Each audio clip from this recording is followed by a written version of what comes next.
அண்மை செய்தி. லைகா பட நிறுவனத்தின் ரூபாய் 5.24 கோடி சொத்துக்களை முடக்க கோரி நடிகர் விஷால் சென்னை உயர்நீதிமன்றத்தில் வழக்கு தொடர்ந்திருக்கிறார். இது குறித்தான கூடுதல் விவரங்களை செய்தியாளர் மதியழகன் வழங்கிட கேட்கலாம். வணக்கம் மதியழகன், எதற்காக இந்த வழக்கு தொடுக்கப்பட்டிருக்க விவரங்கள்?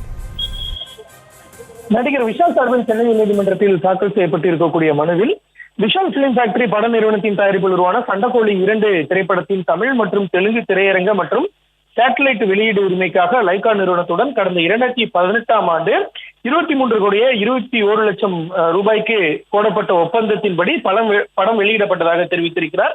அதற்கான 12% GST தொகையை லைகா பட நிறுவனம் செலுத்தாததால் இந்தியன் 2 படத்தை தயாரித்து வருவதாகவும் இந்த படம் சரியாக ஓடவில்லை என்றால் கடுமையான நிதி நெருக்கடியை லைகா நிறுவனம் சந்திக்க நேரிடும் எனவும் தமக்கு கிடைக்க வேண்டிய தொகை கிடைக்காமல் போய்விடும் என்றும் மனுவில் குறிப்பிட்டிருக்கிறார்.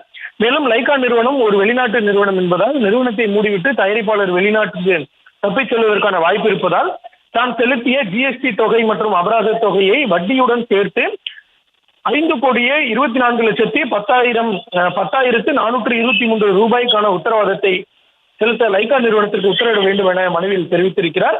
மேலும் இந்த வழக்கு முடியும் வரை RBL வங்கியில் லைகா நிறுவனம் தாக்கல் செய்துள்ள சொத்துக்களை முடக்க வேண்டும் எனவும் மனுவில் விஷால் கோரிக்கை விடுத்திருக்கிறார்.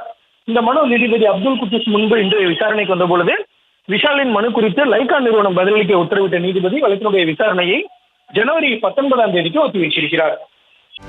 செய்திகளை உடனுக்குடனும் துல்லியமாகவும் தெரிந்து கொள்ள சப்ஸ்கிரைப் பண்ணுங்க.